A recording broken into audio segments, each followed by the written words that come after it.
Bienvenue à toutes et à tous à cette troisième séance du cycle des séminaires théologie et technique organisé par le collège, le département d'humanisme numérique du collège de Bernardin de Paris. Je suis ravi de présenter l'intervenant d'aujourd'hui, professeur Luis-Miguel Figueiredo Rodriguez. Je m'excuse pour mon espagnol, même que pour mon français, mais dans la première séance, on a eu un échange avec le professeur Luciano Floridi de l'Université d'Oxford.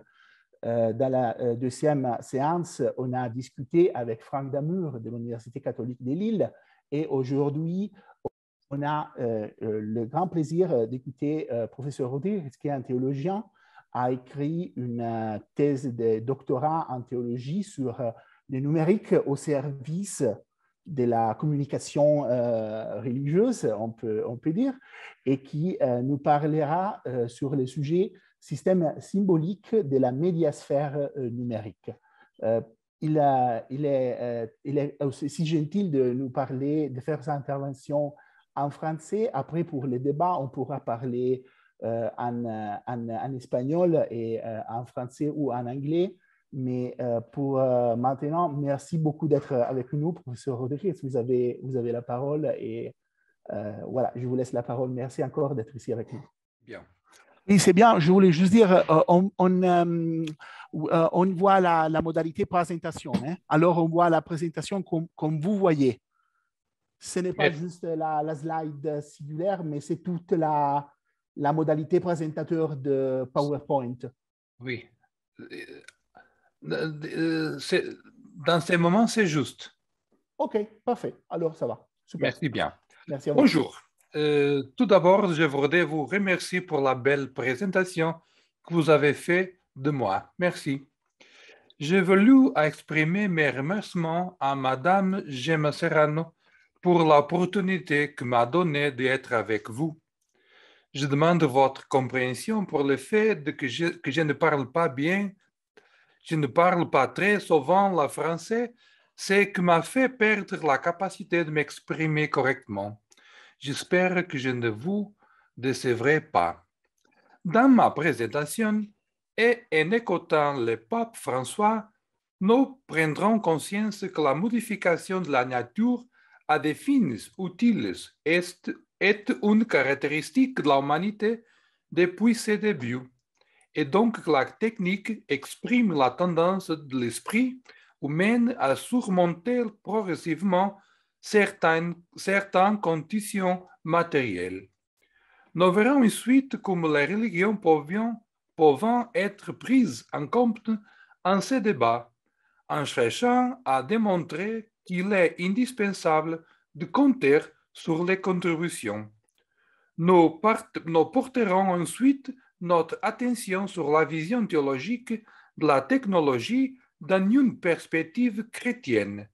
Nous avons choisi de considérer la technologie sous un angle qui influence grandement la vie humaine, son impact sur la communication et les relations sociales. Nous conclurons par une proposition de regard sur le développement technologique et les jugerons à partir de leur contribution ou non à la humanisation de la société. Je vous invite donc à commencer par écouter un texte du pape François dans la Laudato Si. L'humain est entré dans une ère nouvelle où le pouvoir technologique nous met à la croisée des chemins.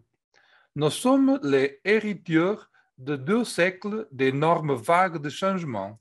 La machine à vapeur, le chemin de fer, le télégraphe, l'électricité, l'automobile, l'avion, les industries chimiques, la médecine moderne, l'informatique et, plus récemment, les révolutions digitales, la robotique, la biotechnologie et la nanotechnologie. Il est juste de se réjouir face à ces progrès et de se enthousiasmer devant les grandes possibilités que nous ouvrent ces constantes nouveautés parce que la science et la technologie sont un produit merveilleux de la créativité humaine, c'est don de Dieu. La modification de la nature à des fins utiles est une caractéristique de l'humanité depuis ses débuts. Et ainsi, la technique exprime la tendance de l'esprit humain au dépassement progressif de certains conditionnements matériels. La technologie apporte remède à de innombrables maux que nuisent l'être humain et les limités.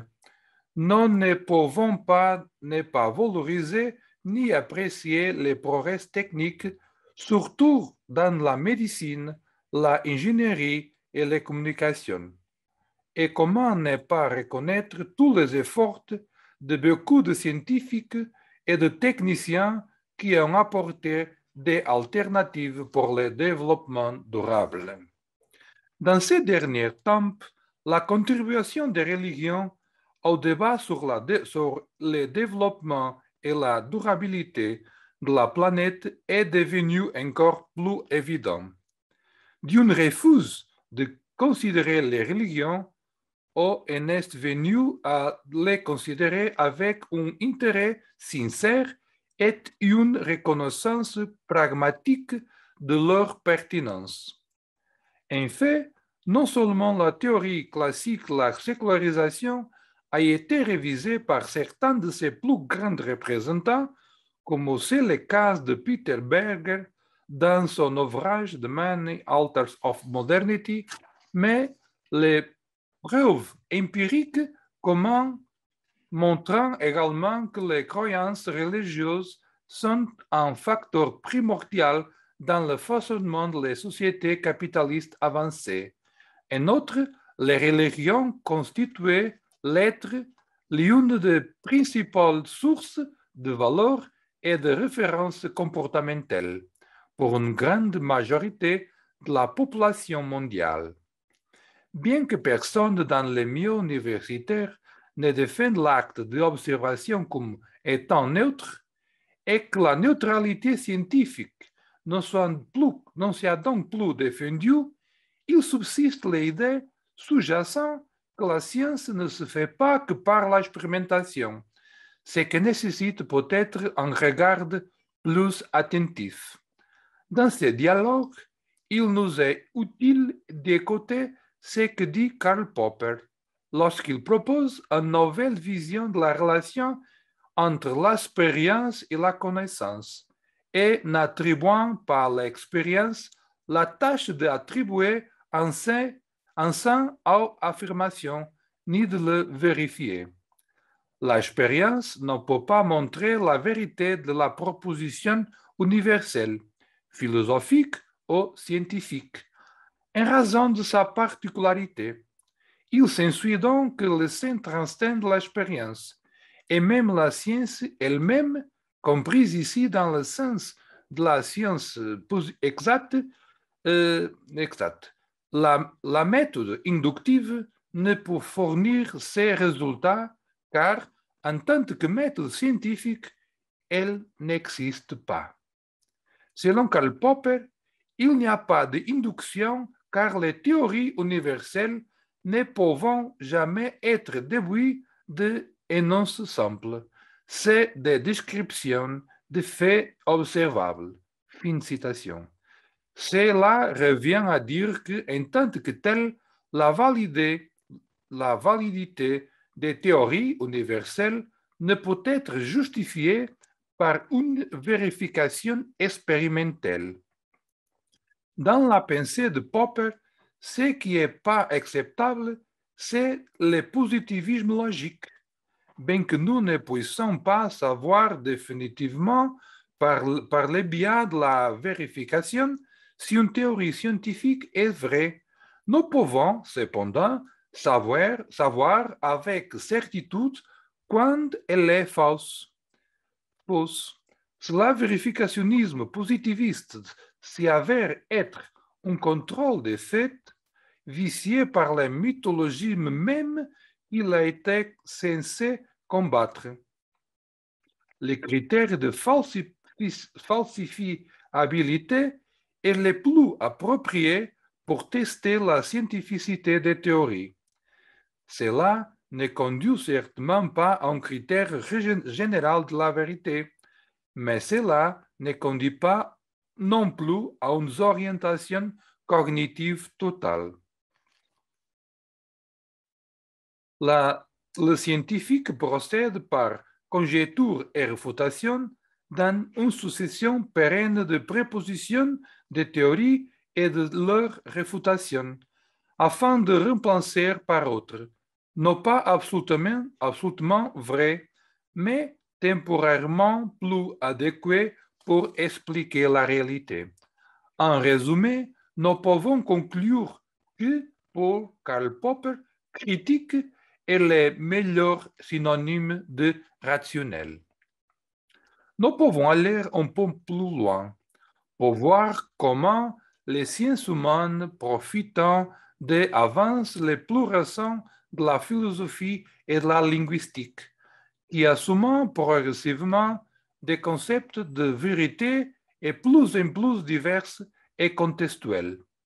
D'après la pensée de Jürgen Habermas, nous pouvons supposer que les idéologies doivent être identifiées et critiquées.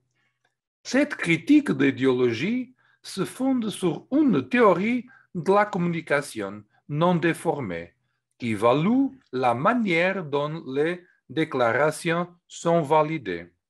Habermas affirme que toute communication implique la capacité de donner des raisons pour ce qui est affirmé et de soutenir les affirmations faites, ce qui fait que toute communication nécessite de affirmations sur la compréhension, perception de fait, la vérité, cohérence cognitive, la véracité, cohérence morale et la justesse, authenticité personnelle des déclarations. Ce désir de la neutralité supposée du scientifique qui s'éloigne de la réalité pour arriver inductivement à la vérité a souffert plusieurs critiques. L'une d'entre elles provient de la philosophie pratique, avec sa tentative de distinction entre les sciences culturelles et les sciences naturelles. La seconde, la naturelle, étudiant les objets du monde naturel, tandis que les premières cherchant à comprendre les actions d'êtres libres et agissant avec intentionnalité, c'est-à-dire les humains. Dans cette ligne, la pensée de Gadamer a aidé à comprendre les fondements philosophiques des domaines de connaissances tels que la psychologie, l'histoire, la sociologie, entre autres. Il cherchant à comprendre l'essence de l'action humaine. L'idée centrale développée par Gadamer dans Vérité et méthode montre que la science de la culture se fonde sur la compréhension humaine. C'est là qu'il est en leur fondement. En outre, la compréhension humaine se manifeste avant tout par le dialogue, dans lequel les préjugés et les convictions sont présents. Ce ne sont pas des éléments à supprimer ou à ignorer, mais plutôt à utiliser de manière positive. C'est là qu'intervient l'influence de la croyance religieuse. Selon le même philosophe, l'être humain comprend la réalité sur la base de ses conceptions préliminaires qu'il possède déjà. Cela ne signifie pas qu'ils doivent dominer la compréhension de la réalité. Au contraire, nous comprenons ou percevons une réalité lorsque nous opposons ce que nous savons ou créons déjà à ce qui est expérimenté. Le théologien australien Armand Rush, dans la même veine, utilise les ressources philosophiques sur l'herméneutique, notamment celle de Gadamer, pour proposer la triade. Comprendre, comprendre, interpréter et appliquer. Concrètement, comprendre l'expérience, affirme-t-on, est déjà une interprétation d'une structure familière du passé qui permet une application du sens dans le contexte actuel de quelqu'un. À travers de ces cercles herméneutiques, on se rend compte qu'il existe une dialectique entre le tout et la partie, ce qui est déjà connu et qui nous est familier, qui provient de la tradition, offre les conditions pour comprendre le nouveau. Mais cette compréhension du nouveau, à partir de l'ancien, conduit à ce que celui, l'ancien, ait une compréhension différente, plus profonde. Il est possible qu'il n'existe pas de définition plus succincte du sensus fidei que celle-ci. Le sensus fidei est une foi qui cherche à comprendre, à interpréter et à appliquer. Pour l'herméneutique théologique, la notion de cercle herméneutique est utile pour délimiter la relation dynamique entre la révélation et la foi, entre la révélation et l'écriture, entre l'écriture et la tradition, entre la tradition passée et l'expérience actuelle. Les théologiens comprennent l'essence de la foi dans la mesure où ils participent à la compréhension, à la participation et à l'application du sens de foi des fidèles de la communauté chrétienne. Il est désormais perçu que la pratique et la théorie sont intimement liées. Ils se développent ensemble et sont intérieurement liés. Il s'ensuit qu'un modèle épistémologique basé sur la dyade théorie-pratique ou pratique-théorie est insuffisant. Celle qu'il faut plutôt, c'est un modèle qui intègre la triade pratique-théorie-pratique de la compréhension humaine, un modèle qui soit dialogique. À ce regard, il convient de rappeler la pensée de Leon Witt. Selon lui, l'anthropocentrisme biblique est la plus grande justification de l'exploitation de la nature par les êtres humains et par conséquent l'une des plus grandes causes culturelles de la crise environnementale que le développement technologique favorise. Mais s'il est ainsi, la solution de la crise environnementale devra également être religieuse. Sinon, nous ne voulons pas nous attaquer uniquement aux symptômes et choisissons d'aller aux causes des problèmes. Parler de développement durable aujourd'hui, sans prendre en conscience les reflets des religions et de la tradition religieuse, les rôles des organisations confessionnelles et les dialogues religieux croissants autour de cette question est une contradiction dans ces termes. La religion promouvant les visions du monde et de l'être humain que finissent par être déterminants pour façonner une certaine société. La confession religieuse, en particulier les plus globales, telles que les confessions juives, chrétiennes, islamiques, hindoues ou bouddhistes, peuvent contribuer non seulement à formuler une éthique mondiale, mais aussi à être les inducteurs d'actions à mettre en œuvre au niveau international et mondial. Par exemple, dans la tradition catholique, l'Église ne se considère pas seulement comme une experte en humanité, mais a également développé certains concepts qui nous sont très chers et qui nous permettent d'analyser et d'éclairer les débats contemporains sur la durabilité, tels que les concepts de destinée universelle des biens et des biens communs, et plus récemment de l'écologie intégrale. Il s'agit de Excusez-moi, Louise, juste une question. Je crois que le partage d'écran s'est bloqué. On voit encore la première diapo, la première image. Alors, si vous pouvez réessayer à partager votre écran. OK.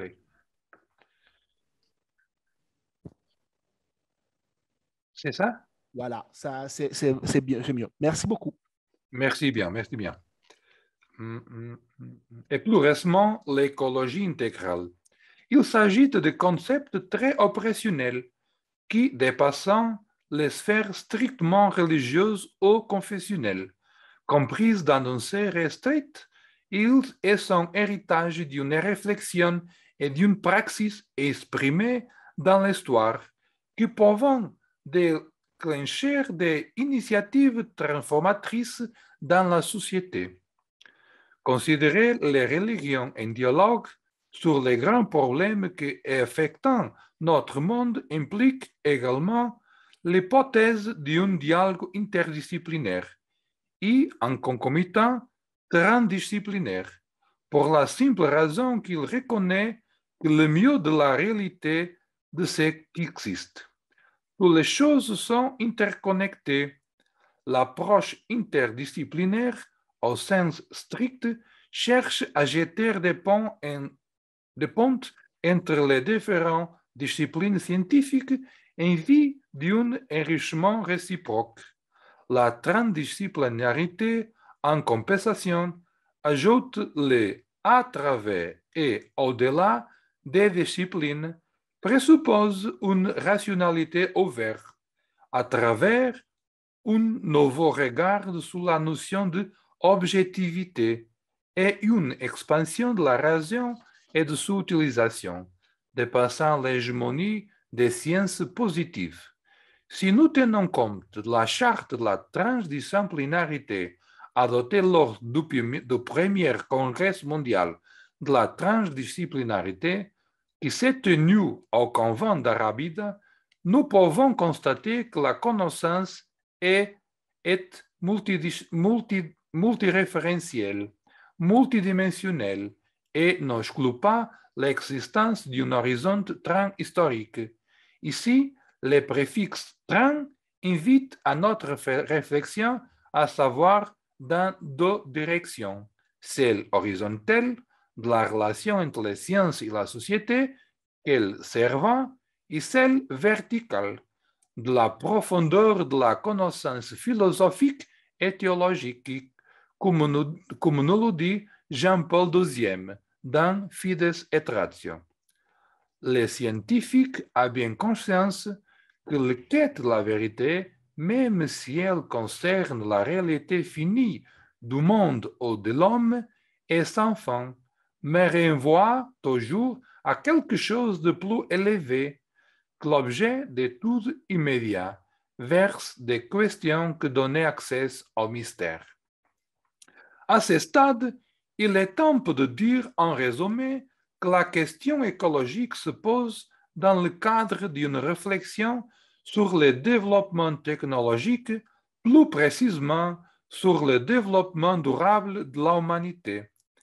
Celle-ci est à son tour étroitement liée au développement de chaque individu. Benoît XVI écrit que le développement des peuples se dénature si l'humanité croit pouvoir se recréer en s'appuyant sur le prodige de la technologie. Le développement technologique touchant la vie de tous les citoyens de plusieurs manières, influençant l'ensemble de leur vie quotidienne. Mais il y a un aspect où, à notre avis, cette influence est plus perceptible. C'est l'utilisation des évolutions technologiques qui ont permis un développement inégalé des médias.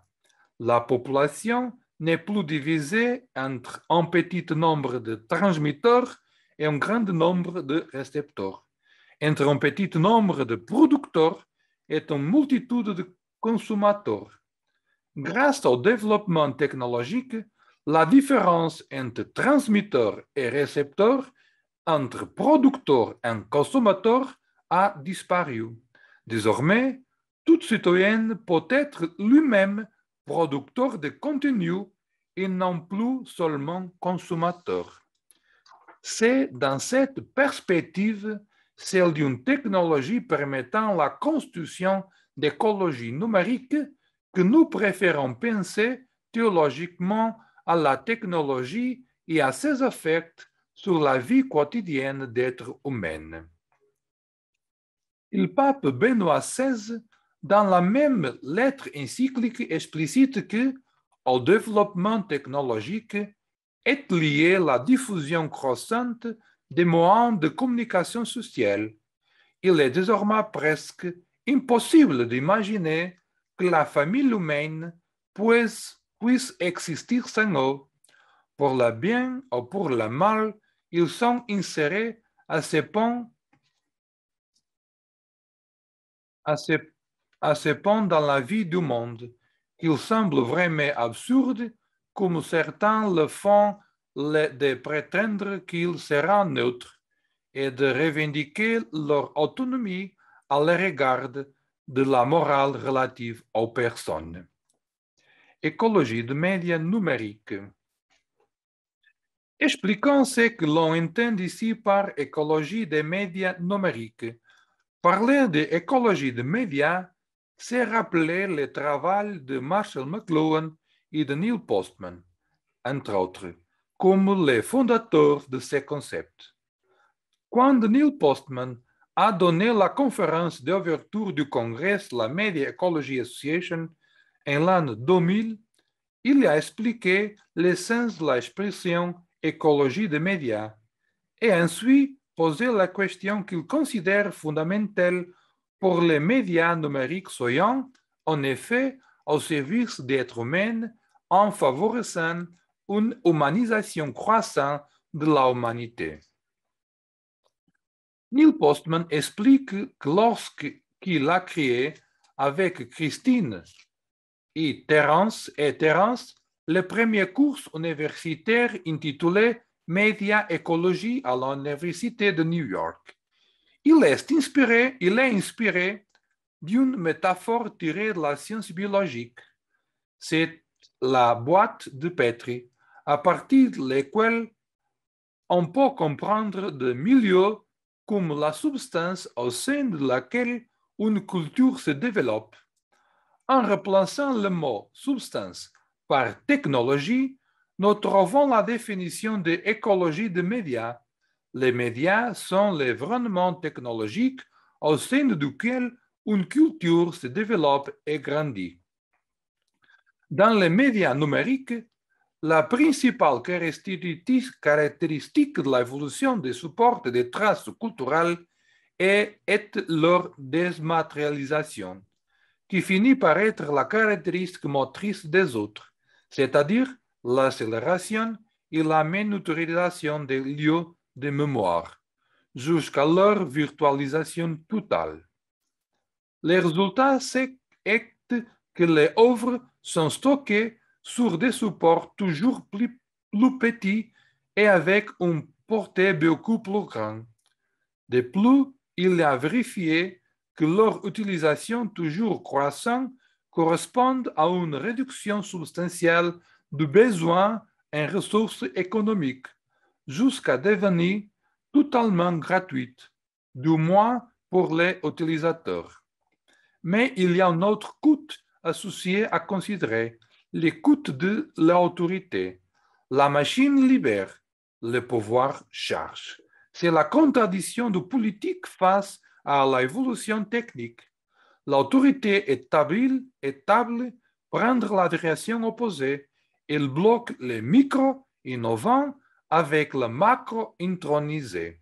Enfin, l'écologie des médias recourt à la métaphore également biologique de l'écologie, non seulement comprise comme elle l'a été au cours des dernières décennies, surtout après Charles Darwin, en considérant uniquement les êtres vivants et l'environnement dans lequel ils vivent de manière équilibrée et saine, mais de manière plus large, comme Aristote l'avait déjà perçu.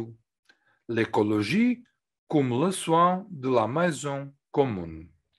Nous utilisons en outre les concepts de médiasphère tels que l'entend Régis Debray, comme moyen de transmission et de transport de messages et de personnes avec les méthodes d'élaboration intellectuelle et de la diffusion qui lui correspondent. Fin de citation. Une écologie de médias façonne ainsi la politique d'une culture, son organisation sociale et ses habitudes des modes de pensée. Par conséquent, l'émergence d'une médiasphère numérique fait que certains individus et certaines idées se sentent étrangères à leur lieu d'origine. Il est donc essentiel de mettre en place les garde-fous nécessaires pour éviter que cela ne se produise. Une médiasphère ne sera viable que si elle respecte l'éthique, l'être humain et le bien commun. Ce que l'on dit des individus devra également s'appliquer aux idées. Certains peuvent avoir un environnement difficile dans une médiasphère particulière, mais s'ils sont importants, il devra y avoir un souci écologique pour les protéger et les promouvoir dans le contexte de cette agression écologique. En articulant médias et écologie, l'attention n'est pas tant portée sur la composante technologique, mais plutôt sur la manière dont ces ressources renforcent un équilibre symbolique sain, favorisant une culture effectivement humanisante. En d'autres termes, elle cherche à comprendre si et de quelle manière les technologies numériques favorisent le développement humain ou, au contraire, la destruction. Cet aspect est le plus haute importance car nous constatons que chaque être humain vit dans deux environnements différents. L'environnement culturel, naturel, où il trouve le bien nécessaire à sa survie physique, et l'environnement culturel, qui se compose des langues, les symboles, des images, des dispositifs technologiques, bref, de tout qui fait que l'être humain c'est qu'il est vraiment. La contribution des religions. La spiritualité chrétienne propose ici une autre manière de comprendre la qualité de vie et encourage un style de vie prophétique et contemplatif, capable d'aider à apprécier profondément les choses sans être obsédé par la consommation. Cette option se concrétise par l'attention interpersonnelle qui insère l'individu dans le territoire du personnalisme solidaire avec ses principes sociaux. Solidarité, subsidiarité, bien commun. Et les grandes valeurs, vérité, justice, égalité, liberté, participation, qui déterminent la qualité de toute action et institution sociale. En réfléchissant au défi de prendre soin et de protéger la maison commune, le pape François part du principe qu'une écologie intégrale comprendre non seulement une écologie verte, mais aussi une écologie humaine intégrale, où, par conséquent, le développement technologique occupe une place prépondérante.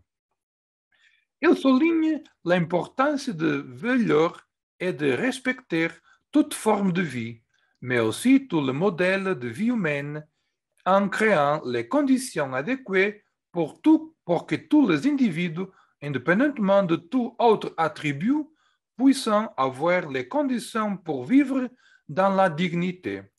Par conséquent, la question sociale n'est pas étrangère à la question technique, mais en fait partie intégrante. Le pape François déclare explicitement qu'il est vrai aussi que l'indifférence ou la cruauté envers les autres créatures de ce monde finissant toujours par s'entendre d'une manière ou d'une autre au traitement que nous réservons aux autres êtres humains. De sorte que l'exploitation et la spoliation de la nature que la technique peut voir favoriser ne sont jamais séparées de l'injustice et de la violence dans la relation humaine. En regardant spécifiquement Laudato Si, on constate qu'un paragraphe entier est consacré au monde numérique et à son rôle dans le monde contemporain, concluant en partie consacré au thème de la détérioration de la qualité de la vie humaine et de la dégradation sociale. On y a énuméré une série de facteurs qui s'opposent à la poursuite du bonheur humain. Les effets de la dégradation de l'environnement, les modèles actuels de développement et la culture du gaspillage dans la vie de la gente. La croissance excessive et désormais de nombreuses villes qui sont devenues invivables du point de vue de la santé et des relations humaines. L'injustice de l'accès différent à la béatitude de l'environnement naturel en raison de sa privatisation, un certain nombre d'aspects négatifs de la mondialisation et des innovations technologiques sur le monde du travail. L'encyclique affirme que l'environnement humain et l'environnement naturel se dégradent ensemble et nous ne pouvons pas affronter adéquatement la dégradation de l'environnement si nous ne prêtons pas attention aux causes qui sont en rapport avec la dégradation humaine et sociale. En outre, c'est qu'à partir de ces contextes que nous pouvons comprendre l'écologie numérique, à partir de ce que le pape appelle une écologie culturelle et une écologie de la vie quotidienne. Bien que l'on puisse affirmer de manière générale que sa raison d'être découle du constat que les médias numériques sont le support technique des nombreuses activités de l'être humain et que les nouveaux dispositifs numériques sont comme que incorporés ou embarqués dans la vie quotidienne de chaque individu. Le numérique, que ne correspond pas seulement à la présence de moyens technologiques, caractérise en effet le monde contemporain, de sorte que son influence est devenue, en peu de temps, habituelle et continue, au point d'être considérée comme naturelle. Elle devient invisible ou transparente. La culture contemporaine est largement numérisée pour le développement technologique qui finit par avoir des implications très profondes sur la conception que l'on du temps et de l'espace, ainsi que de soi-même, des autres et du monde. L'ère numérique ne fait pas seulement partie du culture existante, mais s'impose également comme une nouvelle culture, changeant d'abord la langue, modelant les mentalités et remaniant les valeurs, et c'est l'échelle mondiale. Afin de parvenir à une approche globale de ces phénomènes, nous lions Marshall McLuhan en dialogue avec Roland Barthes. Pour comprendre les déplacements sensoriels produits par la complexification du système technique et la capacité poétique de la technique dans la mesure où elle est capable d'affecter les individus. C'est que sous-tend de ces dialogues, c'est la lecture mythique dans le cas de Barthes et la lecture médiatique dans le cas de McLuhan, au tout deux mettant en évidence la manière dont les êtres humains s'approprient leur environnement, dans un contexte où la culture favorisée par le développement technologique reconfigure l'humanité. Grâce au dialogue avec Barthes, l'aphorisme bien connu de Marshall McLuhan, le médium est le message, permettra d'affirmer par analogie avec Barthes que le mythe est aussi, dans certaines mesures, le médium par lequel l'humanité communique. Nous partons de la compréhension d'icônes comme une sorte de photographie instantanée de l'inconscient collectif. Il compresse et concentre simultanément de grandes quantités d'informations. À son tour, la définition de l'icône par Marshall McLuhan stipule que les icônes ne sont pas des fragments ou des aspects spécialisés, mais des images unifiées et comprimées d'un genre complexe. Il concrètement une grande région d'expérience dans un cercle minuscule.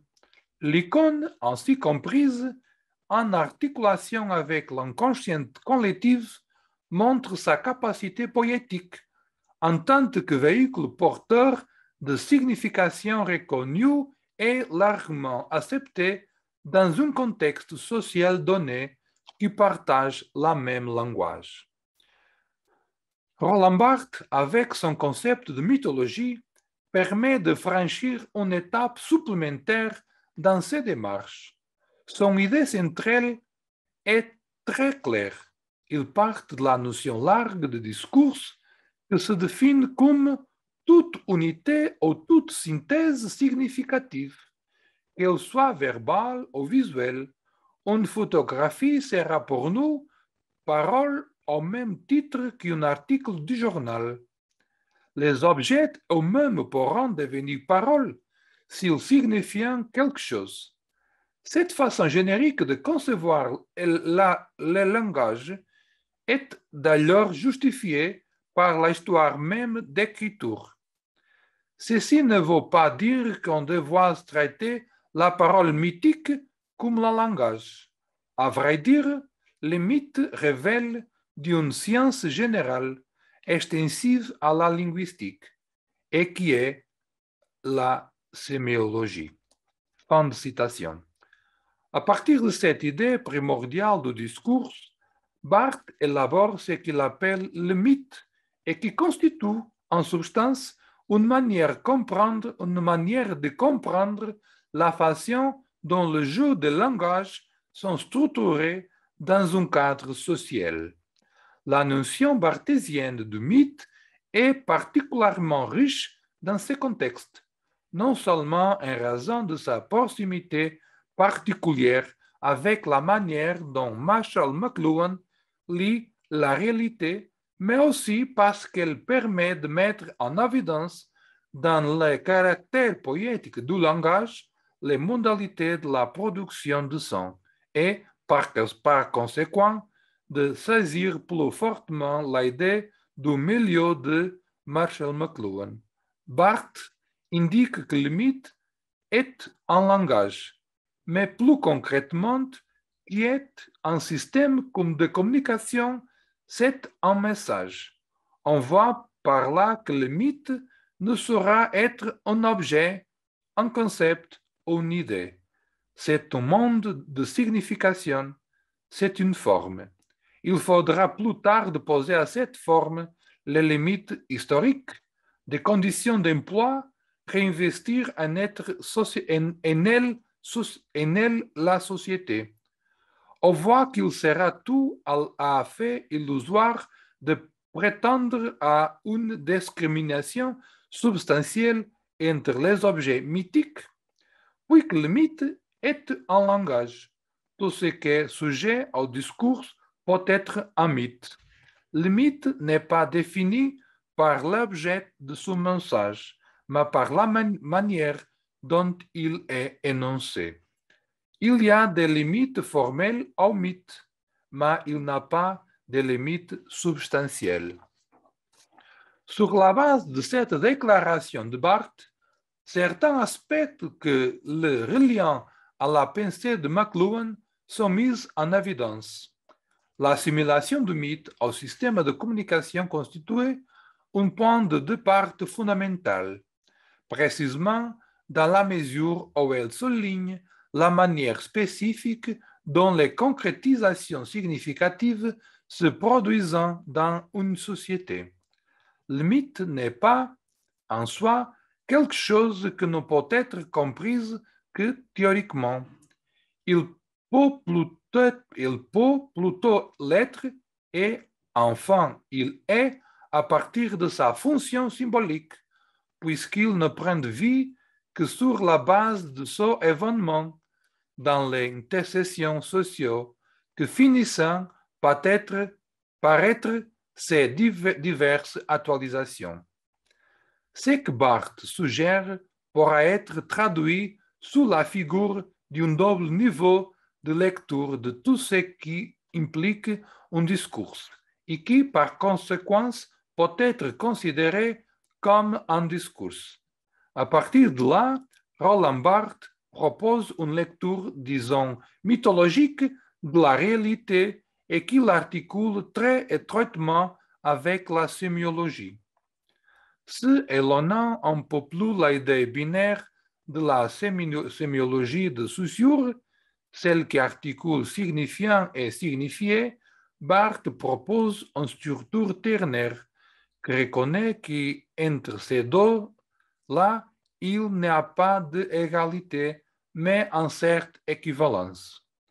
Il faut ici prendre garde que, contrairement au langage commun, que me dit simplement que le signifiant exprime le signifié, j'affirme dans tout système sémiologique non à deux, mais à trois termes différents, car ce que j'ai saisi, ce n'est nullement un terme, l'un après l'autre, mais la corrélation qui le unit.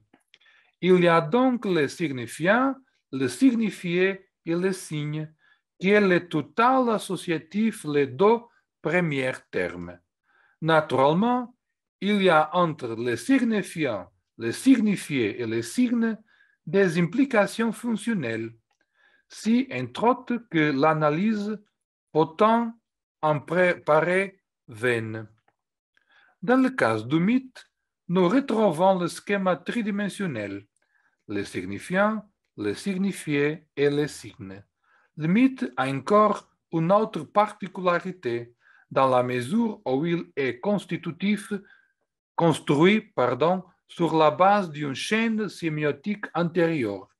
C'est un discours parasite dans la mesure où il subsiste grâce à la primaire que l'albergue, le héberge. Il s'agit d'un second système, où ce qui, au premier niveau, est le signe, jouer la fonction de signifiant au second niveau de réflexion, les mythologiques. Que nous soyons face à une écriture alphabétique, pictorale ou les deux, le mythe n'est qu'un total de signes, un signe global, le dernier terme d'une première chaîne sémiologique. Et c'est précisément ce dernier terme que deviendra le premier terme du système entendu qu'il construit. Tout se passe comme si le mythe avait déplacé le système formel de première signification au niveau supérieur. Il y a dans les mythes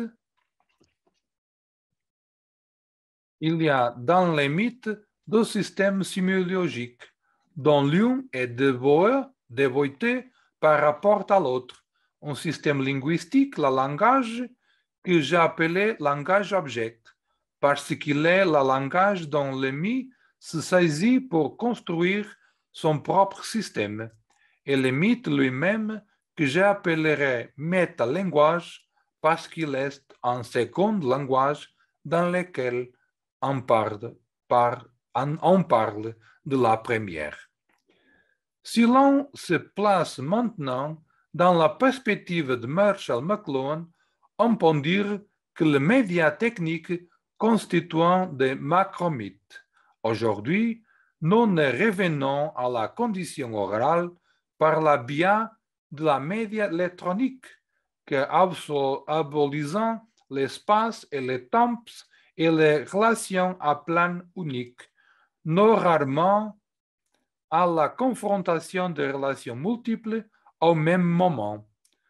Si un langage conçu et utilisé par la nombreuses personnes est un média de masse. N'importe lequel de nos nouveaux médias est en quelque sorte un nouveau langage, une nouvelle codification d'expression, une nouvelle codification de l'expérience réalisée collectivement par la nouvelle habitude de travail et une conscience collective inclusive. Mais lorsqu'une telle nouvelle codification a atteint le stade technologique de la communicabilité et de la répétabilité, n'est-elle pas, comme un langage parlé, également devenu un macromythe? C'est la question. Combien la compréhension des éléments d'un processus doit-il y avoir avant que l'on puisse dire qu'ils ont certainement une forme mythique? Sommes-nous inclinés à insister pour que le mythe soit une réduction de l'expérience collective à une forme visuelle ou virtuelle? Pour ces raisons, l'icône est un concept clé dans la proposition de McLuhan, car sa capacité de compacter une vaste gamme d'expériences dans une petite concrétisation circonscrite, il montre les multiples capacités associatives qui possédent les diverses codifications à le long d'un récit qui finit par être interconnecté avec les processus de complexification du système technique. La capacité significative de l'icône est la preuve de la capacité poétique des codes mythologiques, les codes parasités, et en fin de compte, ce sont eux qui nous permettent de transcender la dimension objective de la technique, puisque en mettant sur la table les processus d'appropriation et les manières de lire la réalité, il place l'être humain au centre de la réflexion, puisqu'il n'y a pas de mythe, de support ou de message sans qu'il y ait des personnes capables de le remplir de sens, de le reconnaître. Le contexte social d'interaction, y compris numérique, jouait un rôle essentiel, car il cimente la base de l'encode et de l'opération conséquente de reconnaissance et d'acceptation là où elle subsiste. Conclusion. Il est donc possible de considérer le monde de la technologie numérique à partir de sa capacité à produire un discours iconique et par conséquent mythologique. Cela nous permet de comprendre comment certains processus et acteurs peuvent intervenir dans le langage par le biais d'une intentionnalité extérieure à l'objet langue, en intervenant dans le reste du second niveau mythologique, qui finissent par influencer la langue première. Le mythe se présente donc comme un processus, mais il est aussi le médium par lequel il est possible de communiquer le message. L'influence de la langue mythique sur le langage objectif met en évidence sa capacité créative et performative. En interaction avec le signe de temps, cela nous permet d'identifier la structure procédurale que possédant la capacité d'être performative, non pas comme quelque chose de jeté ou de secondaire, mais de manière intrinsèque. Il intègre son noyau constitutif. Cette codification obéit, chez McLuhan, l'idée d'autodétermination impliquée par les macromythes et chez Barthes à la notion de distorsion. Elle suggère la possibilité de voir dans les deux cas une analyse de la manière même de dévoiler le monde. Après avoir vérifié l'existence de la possibilité de relier par la biais du récit l'écologie naturelle, l'écologie humaine et l'écologie numérique technologique, il est clair qu'un environnement numérique pollué, malsain et déséquilibré, un environnement dans lequel les relations de communication sont caractérisées par la fermeture, la symétrie, les informations et la manipulation contribuent à polluer l'écologie des relations sociales et même à fausser les relations avec l'environnement. Au contraire, un environnement de communication libre et ouverte, un environnement qui permet une large circulation de sens, qui attire l'attention sur l'autre et sur que c'est différent, qui favorise la réflexion plutôt que la distraction, la compréhension entre la personne plutôt que les conflits, le dialogue plutôt que l'isolement et les confrontations favorisent des relations sociales et environnementales plus équilibrées et durables.